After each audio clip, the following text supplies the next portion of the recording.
Thank you so much for your interest in this presentation. I am really excited to share some of these tips with you because these tips and tools and things to think about as far as a parent in our parenting role really helped me to change how I showed up as a parent. And other people that I have worked with, we have used these tools to really shift our parenting paradigm. So we are being that parent we want to be, especially in those difficult moments. So I know your time is very valuable as parents, so I will really try to give you some of these key tips and tools in a very concise manner. But I love to talk, so I'm sorry if I do go sometimes deeper into certain topics. So this actually stems from a talk that I gave over the summer with Mind Valley University. And I had a lot of people ask, hey, can you share some of these tools and techniques? So I wanted to create this presentation. Also, I do different workshops and courses, so I wanted to create something for people to really see what I do and what this process is, and really how to become, and I call it the empowered parent, how to make that shift in our parenting paradigm to be more empowered as parents so we can show up for our kids in the way we are proud of. So let's dive in. Now, before I get into the different tips and tools, I want to just share with you my aha moment. What made me start this parental growth journey for myself and for my kids? So often as parents, we step into this role as a parent, and when we do, sometimes we lose ourselves. And I noticed this was happening. And then sometimes we lose ourselves because we're really focused on our kids, which our kids need us to be focused on them. They do. But there's a balance, like everything in life, right?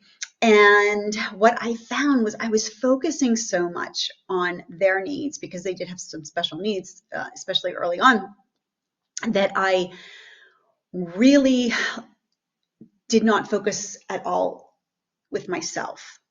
And I started to see my patience dwindling. I started to become overwhelmed more. I started to react in challenging moments in an unfiltered way. And I was saying things that I couldn't believe were coming out of my mouth because I was just depleted. And when I started to look at what I was doing, because I didn't want to do this anymore, and I didn't want to show up like this. And so when I started to look at why was this happening? Why am I not being the parent I want to be? When I started to look into that, that's when I started to go on this journey of really taking the steps to make that shift.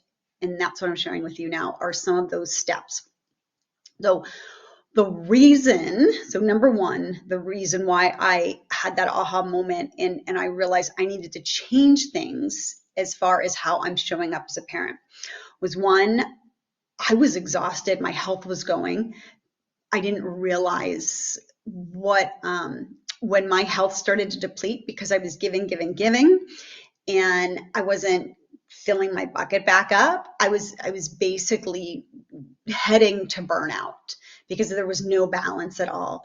And so that was one reason why I realized things had to change, because my own health, I couldn't sustain showing up for my kids if I don't have the health and energy. The other reason why I made that shift is because I wanted to show my kids how to act in difficult moments. And I was not reacting in a way that I wanted to in those difficult moments because I just didn't have it in me. I didn't have that patience because I didn't have the energy. So I wanted to show them how to respond, but I know I needed to change some things for myself so I could have the ability to respond in a different manner with my kids and show up in a different manner.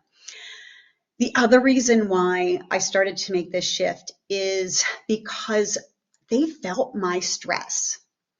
As an occupational therapist, we work a lot with children with self-regulation, emotional intelligence, helping kids to feel organized mentally, physically, so they can learn, right? And they can perform activities. And we understand how important it is to be regulated. So we work with kids with self-regulation. But I had no ability to self-regulate myself at these moments because I had really focused so much outward. And so I wanted to show them how to self-regulate, how to take care of yourself so you are self-regulated, so you are doing what you need for your body and mind to be in that optimal state. I can't show them how to do that if I wasn't doing that for myself. So that's a third reason why I wanted to really support them, well, support myself and learn how to take care of myself in this way so I could be more patient and be more resilient and change how I showed up as a parent. And so the last reason is because I realized I didn't want to be around the parent I was being. Every time I opened my mouth, I felt like, the Charlie Brown character, the adults in Charlie Brown. If you're familiar with this cartoon, whenever they open their mouth, they're like, wah, wah, wah, wah, wah, wah, right? And they never really say anything. And I felt like that was me. Like we weren't having fun. We weren't even doing teachable moments because I wasn't present enough. I was just going from here to here to here, doing this, doing that, doing that. I was doing, but I wasn't being with them. I was doing things with them, but I wasn't being with them. And so I wanted to change that connection between us. So I wanted to be more present. I wanted to be less stressed because there's also a component of co-regulation where one nervous system impacts another nervous system. My kids are very sensitive with their nervous system. And I knew when I was feeling stressed and overwhelmed, they were feeling it too. So I knew I needed to change my state of being so that I could not give them that stressful energy, but also then I can help them to be more regulated. So I had a lot of reasons for taking this journey. And that really was my aha moment.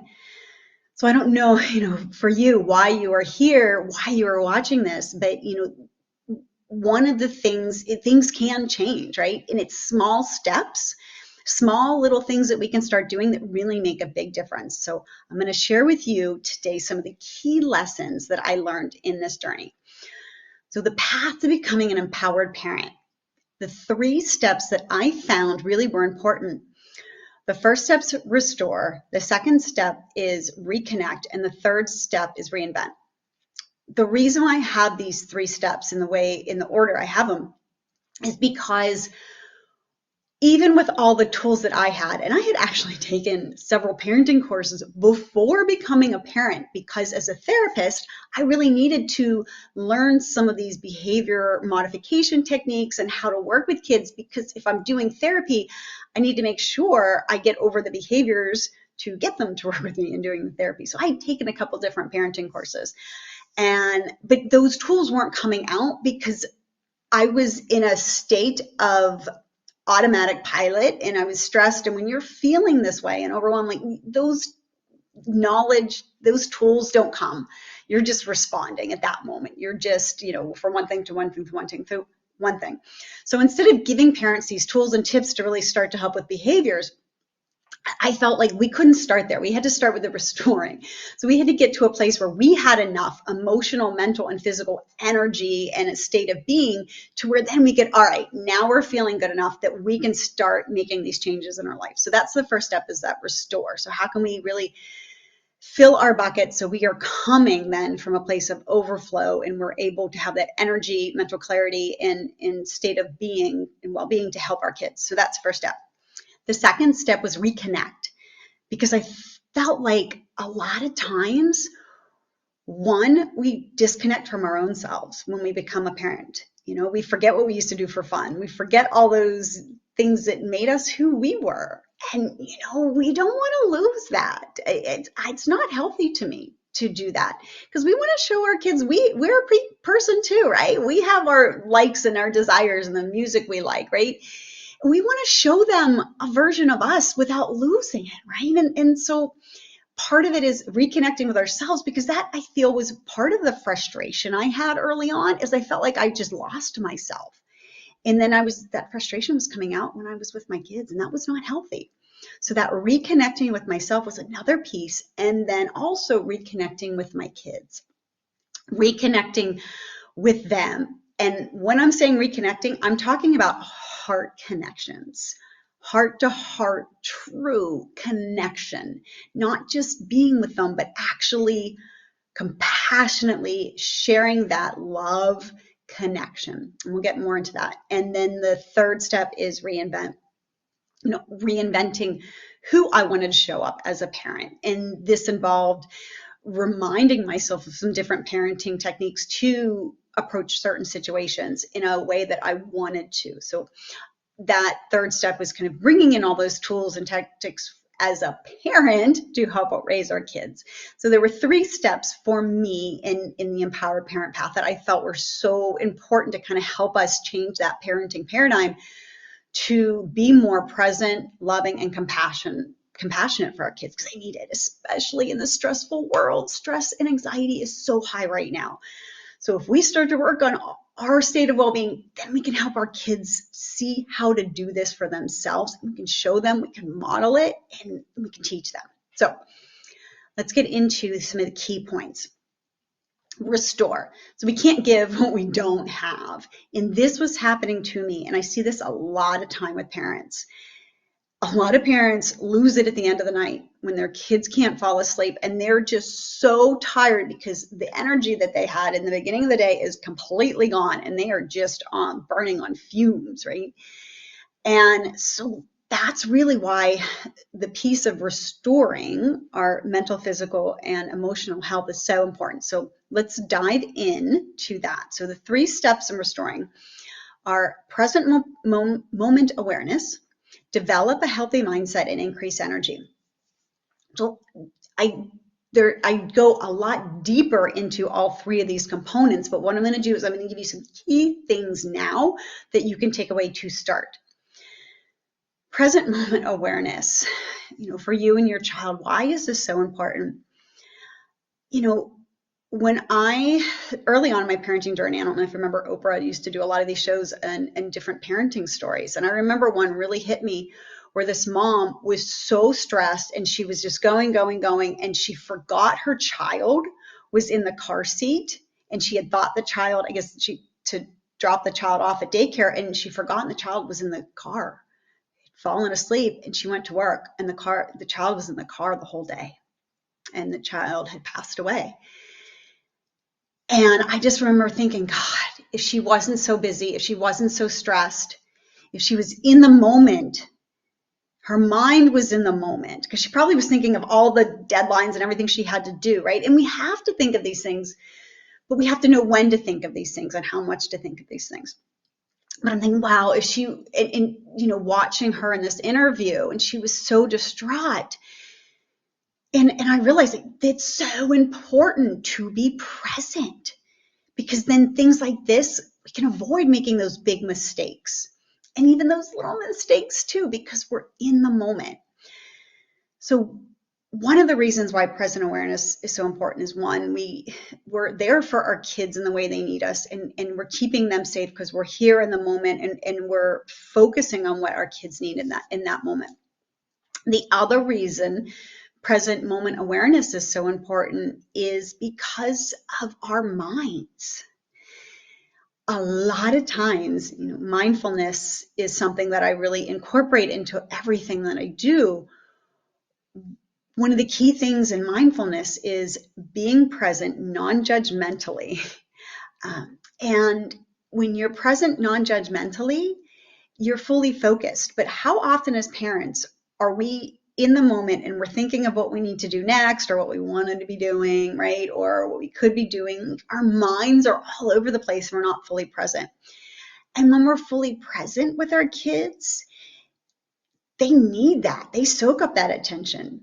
I know a lot of kids have a lot of behaviors that are attention seeking, because even when sometimes we're with them, but we're not fully with them. We're still kind of doing other things or thinking of other things. And even that 5 minutes of being 100% fully present, connected, can give our kids that sense of safety and connection that they want and need.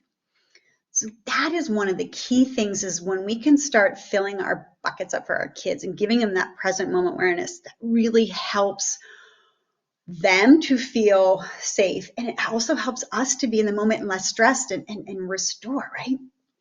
So that's one of the things with present moment awareness. The other thing is sometimes we get caught up as parents in so many things to do, and we're in reaction mode that we're not actually looking, is this the easiest thing to do? And are there better ways of doing this? And so being aware of what you're doing in the moment can help you to make those shifts in your parenting paradigm or those changes that will help you. So for instance, when my kids were younger, my one kid, he definitely, the slightest thing was very difficult, and he really had a lot of emotional outbursts. And I remember, we'd get to school, I'd forget something, then I'd come back and I'd have to drive back. I was constantly just putting out fires instead of preventing the fire from starting. And when I started to be in the moment more and looking at what I was doing and being aware of what I was doing, and then the causes of that, I could start making those shifts. So I wasn't doing those things that I didn't need to do. And I was helping my child better because I was pre-planning certain things to prevent certain things from happening. So that awareness of how we are showing up, what we're doing as parents is really important. And there are also many other levels to that as well. But one of the things we can do as parents to start bringing more awareness to the moment, to rest and restore, is stop. And I love asking this question: how many times have you stopped today? We don't ever stop. I mean, think about it. You do one thing to the next thing to the next thing. As soon as you're done that thing, you think, okay, what do I have to do next? How often do you stop in between and take a break? We don't do that anymore. I remember, way back, when we worked, we took breaks. Those, I don't know, no one takes breaks anymore. It's very rare because we're expected to just do. And we need those breaks so we can come back restored and have that increased mental, emotional, and physical ability to then keep working. But if we don't stop and refill or restore our nervous system, and we keep going in that sympathetic all day, it's not good for our health and well-being. So I really like the stop technique because it's a technique that when we start to practice, it helps us to get those moments of just presence, coming back to the moment before we start to the next thing. This is great for our kids too that have trouble transitioning, doing the stop when they're transitioning from one thing to the next, because a lot of our kids, it's hard to transition, especially our younger kids. So stop entails, number one, stop. Second thing, T, take a breath. O, observe how you're feeling, observe what's around you, observe, have you even eaten yet today? Have you had any water, right? Observe your current state of being, and just observe, what do you see? How do you feel? Is it hot? Is it cold? Just be in the moment. And then P, proceed, but I add in positive thought, because that's the second step, which we'll talk about in a minute, the healthy mindset. Sometimes we're just going, and there, a lot of people, I don't know if you've heard, the power of gratitude, right? Sometimes we're always thinking of the problems and what we're doing and have to do. Well, if we think of positive thoughts, it brings positive energy, and then it helps our mood. And so we need to just remember some of those positive thoughts. So when we stop, so I used to do this before I would pick my kids up from school. And when I would do this, I would just, sometimes 30 seconds, sometimes 3 minutes, depends how long I had. And I would stop, I would take a breath. And when I would take a breath, I add in heart math techniques where I just hold my heart and I just take some deep breaths in and out. And what we don't realize is when we have deep breaths that are very, slow, controlled, it actually sends a signal to our nervous system that we're safe. So that helps our nervous system to regulate. And so I would take these deep breaths, and by having my heart on my hand, I bring in this tool called heart math, where I think of something positive. I think of something that makes me happy or something I did that brought me joy. if it's a pet, anything, because it makes me feel better. And then I observe around me, all right? I observe, in the car, how I feel, um, just my body awareness. Are my shoulders hiked up? Just observe.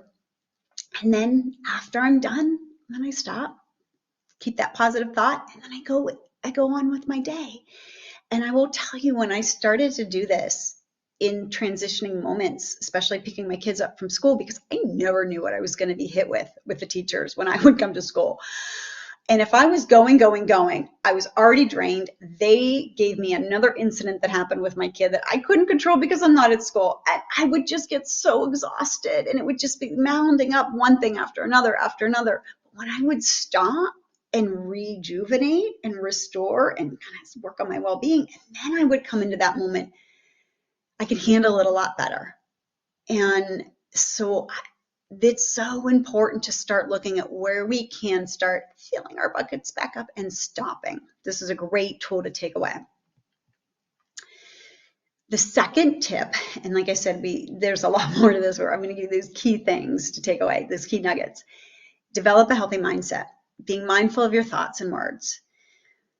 As parents, there are a lot of things that I find we do that can make parenting more challenging for us. And I'm going to give you top two things. One is something called ANTs, autonomic negative thoughts or thinking.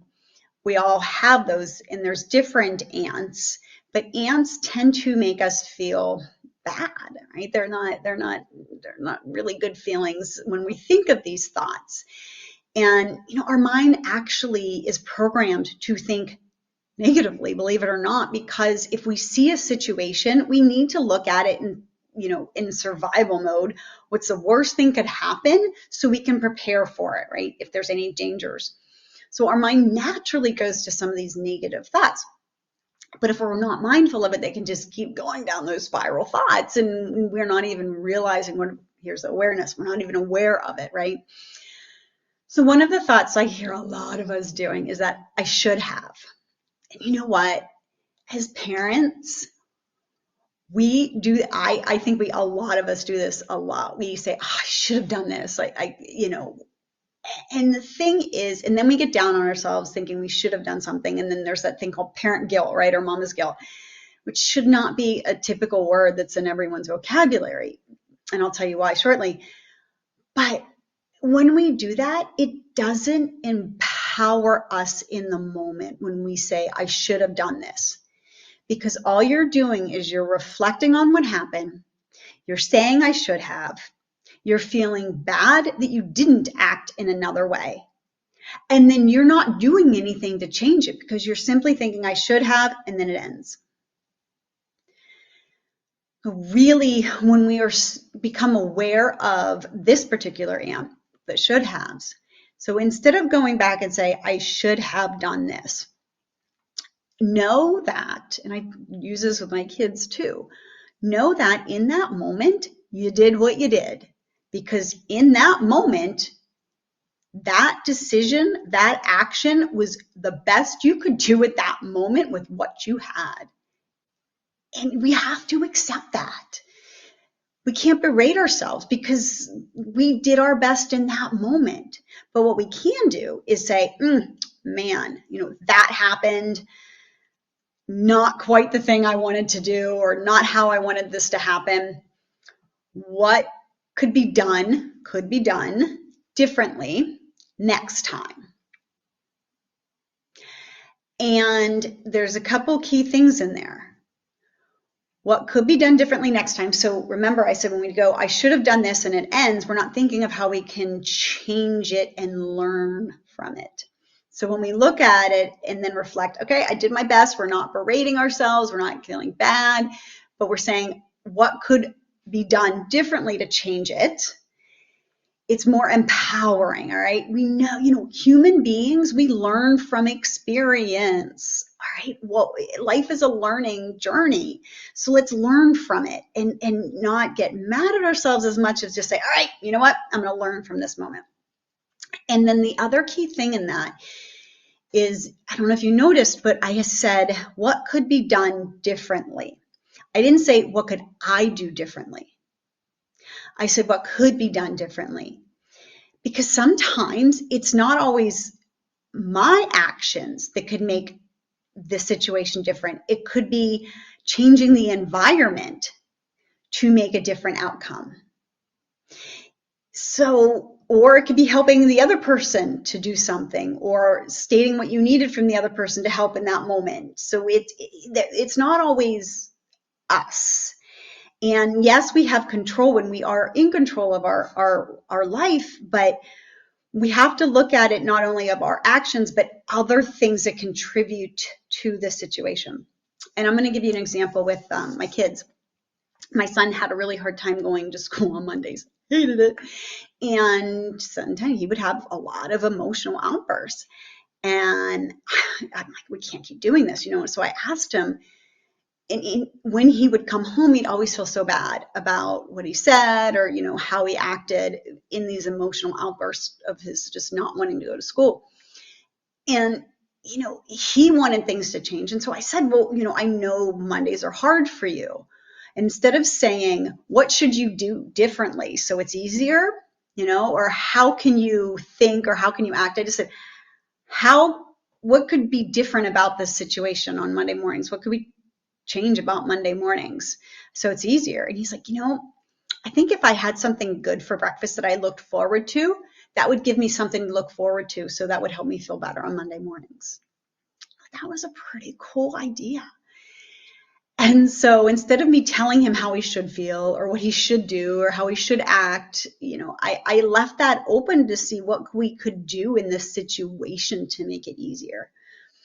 And so when we look at this situation, what we could do instead of, oh, you should have done this, you should have done that. And just, if I say to him, you should not act like this on Monday mornings, you should do this. It's not changing and it's not empowering him to change. It's not empowering us. So we have to watch for those should statements. And that's just one of the ants that we have. There's a lot of other ones. So that's one piece of being mindful of our thoughts. The other piece of being mindful of our thoughts is not only what we're thinking, but where we're thinking, the timeline of our thoughts.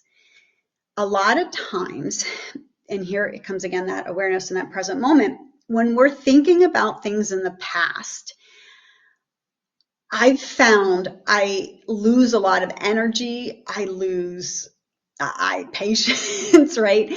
Sometimes when our minds are in the past of what happened and we're feeling guilty about it or resentful, right?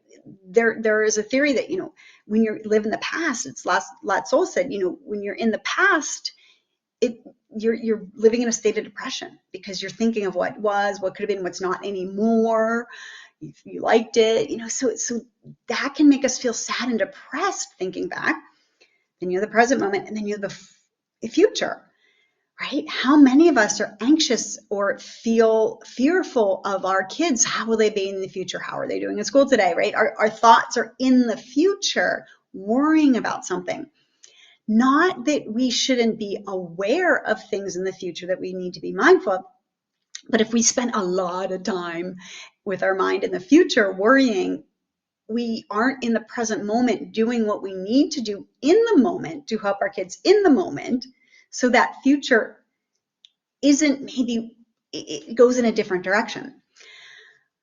A lot of parents, and it was fascinating, I was talking to one parent and her son, he's really having some struggles, and he's 5 now, and every time she'd see him, she'd just have this feeling of just guilt and sadness because he wasn't doing things in the way that she really wanted him to act and do things. So every time she was with him, she was just thinking in the past of how he is and what he's not doing. And it wasn't helping their connection at all. And it wasn't helping her to feel good.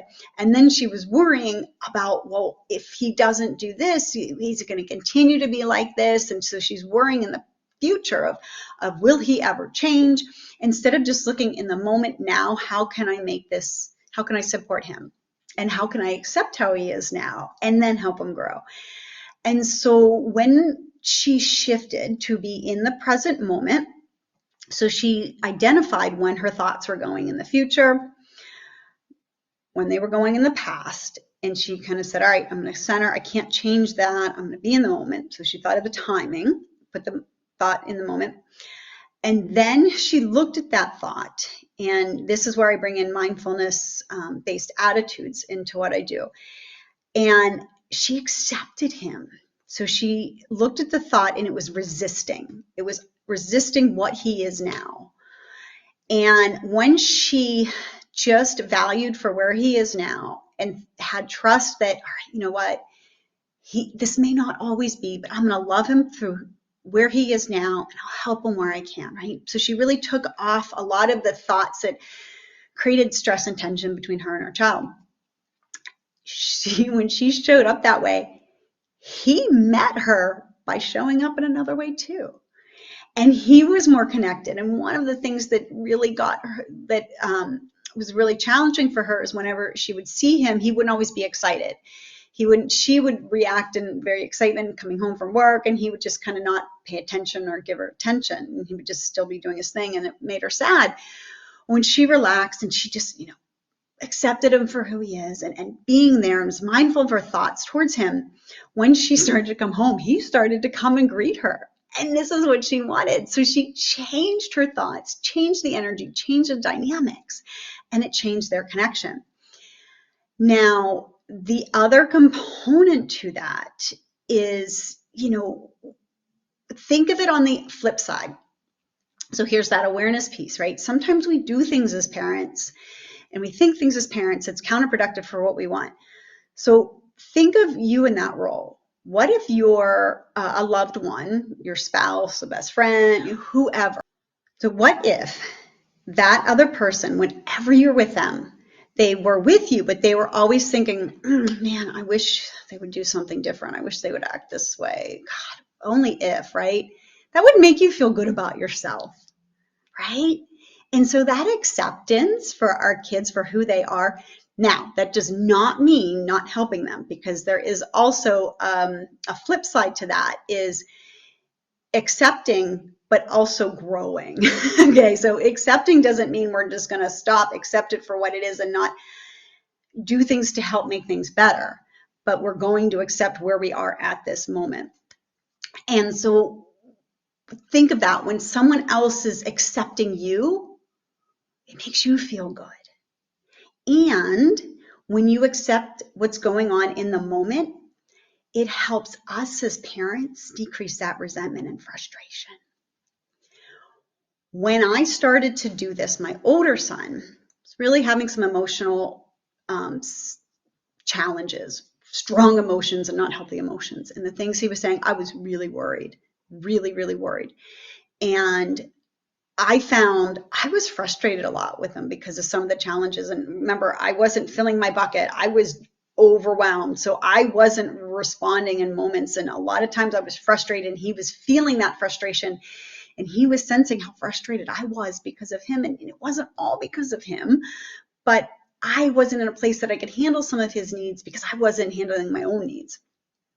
And when I started to change and I felt better, I was doing things to take care of myself. When I showed up in those moments, I wasn't frustrated anymore. I had the patience. So I was being more accepting of his needs and where he was in the moment. And his emotions, he started to change. He didn't have a lot of those negative emotions about himself. And because I changed that connection and that acceptance.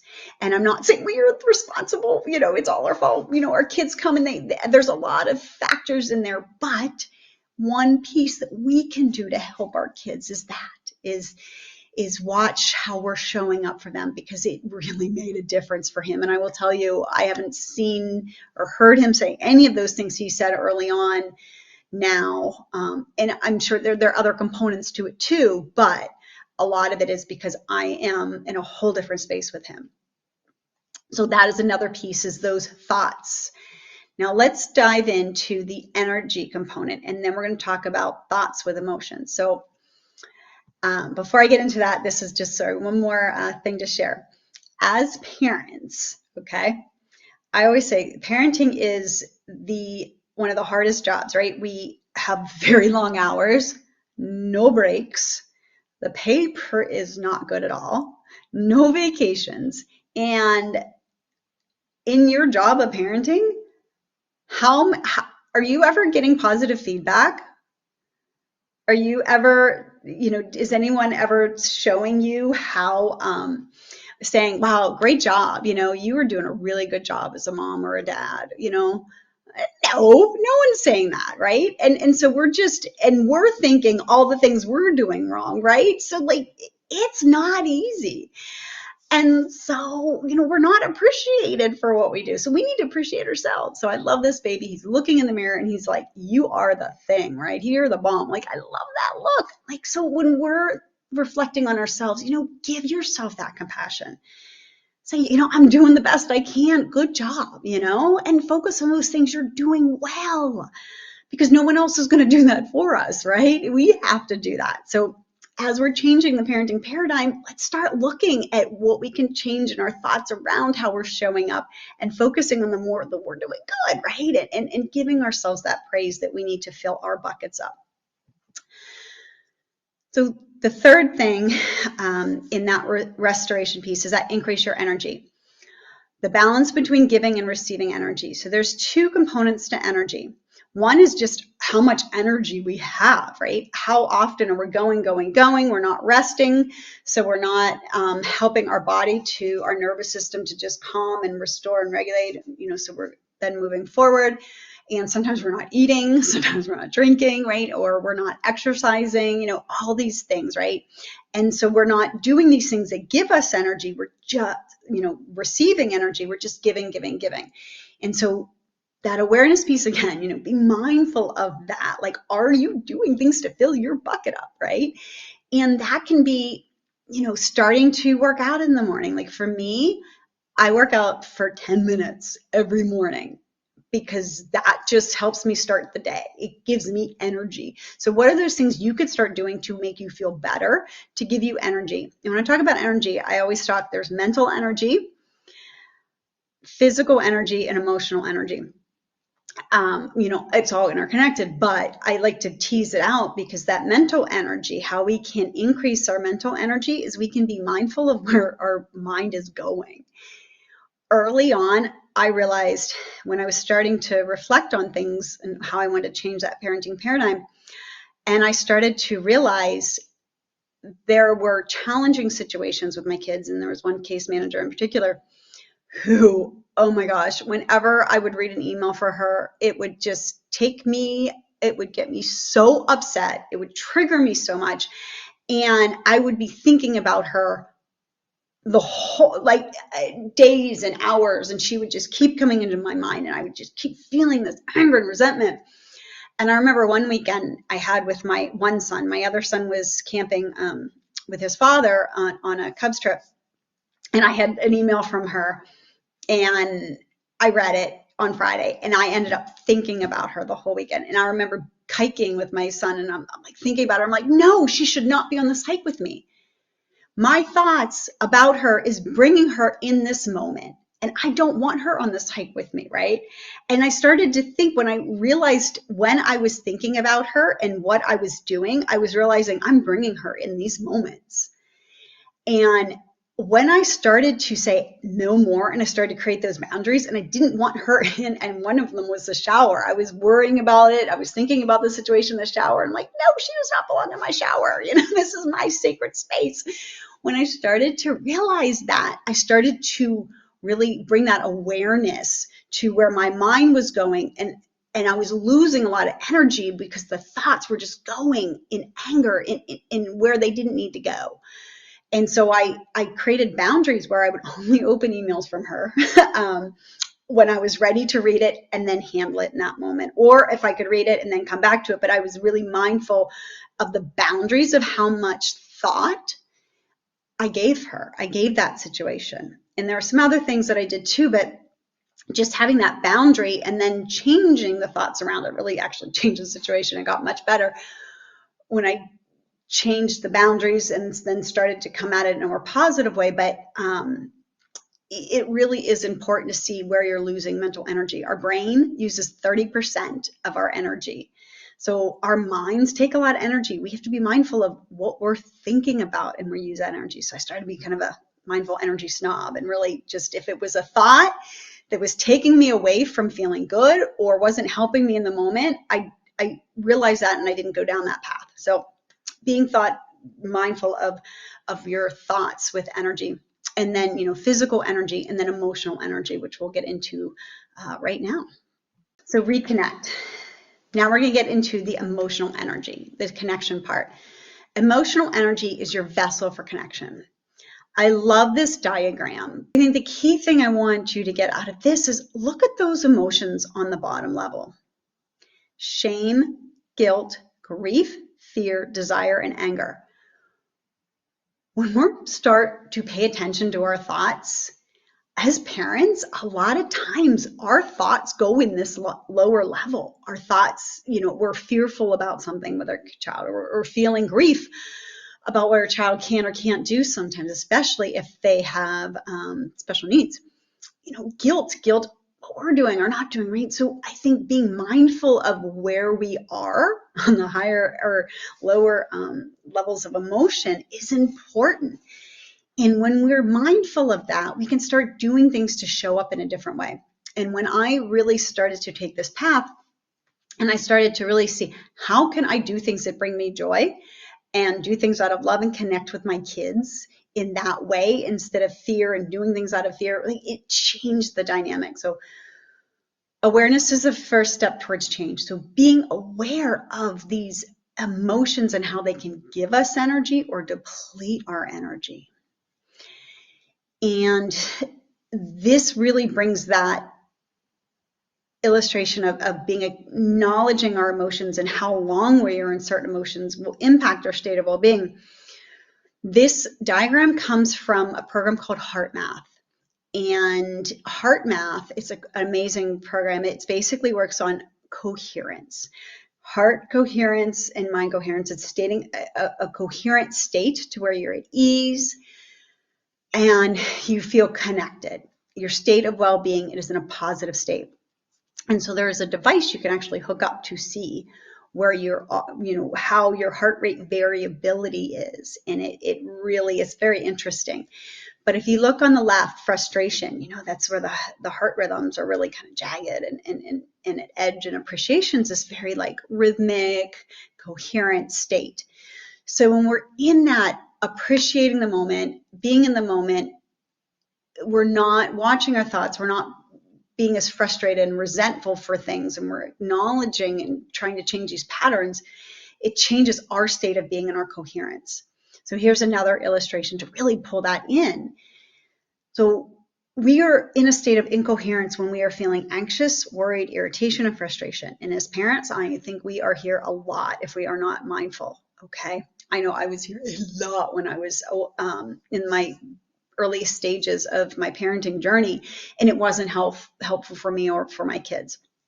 And when I started to do those things that brought my state of being into a more coherent state, and I started to really bring in more of those positive emotions, that appreciation, that love, and that care for myself, for my kids, it shifted. And I was in a state of coherence, and I was able to co-regulate better with my kids. So being mindful of your emotional state's really important, and starting to see what are your triggers and how you can start switching that emotional state so you are showing up to be that parent you want to be. And that's the third step, is that reinvent, aligning your parenting style with your true you. So taking these steps along the way to see where your triggers are, see where you can change, start to refill your bucket, have more energy, start to look at the mindset and start these changes, and then you can start to reinvent. And this was the key part in the end, is I wanted to be that parent that had fun, that was loving and accepting with my kids, and I had to be loving and accepting to myself. So a lot of these things I had to do for myself before I could do it with my kids. And so when I started to have a clear picture of how I wanted to show up, and I started to make those changes to show up that way and have more fun, the dynamics changed a lot within our family, especially with my kids. And When I grew up, I took those things that I appreciated and I brought them back in because I had lost that. And so for me, like, we had fun back in the 70s and 80s. My father showed me how important fun is. And he is the man that stresses the least of any person I have ever met. He enjoys life. My mom, I think, stresses a lot more because he has no stress. She felt she had to take it all on. There's a balance. But, how can we bring fun into our parenting style? So for me, that was a very important value. And I feel a lot of us lose that. We lose that element of fun and joy being a parent. We feel like we're responsible, and you are responsible as a parent, but you can be responsible and have fun at the same time. And I think for me, that was a very important lesson and a very important step in my parenting journey.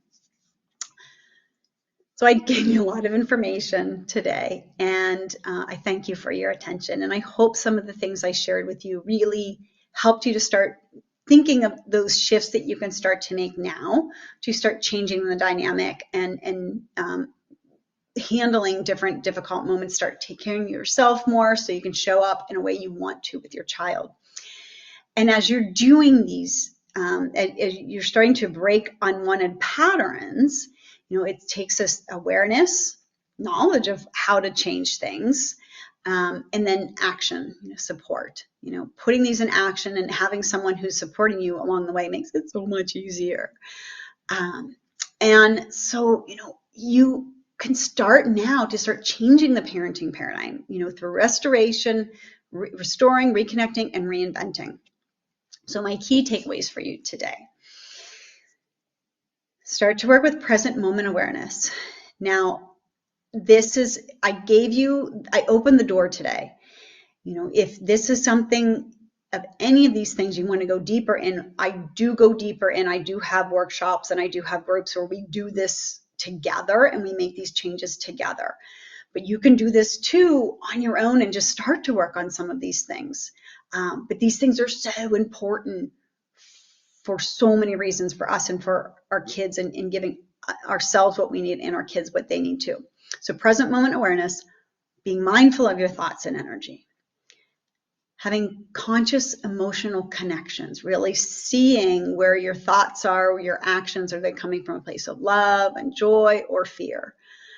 Really being, or resentment or frustration, really seeing these, how our emotions are impacting us and our state of being, and how we're connecting with one another, where we're connecting from, and how we can increase those connections to be more in that top level. And aligning your parenting actions with your true self. Showing up as a parent you want to be.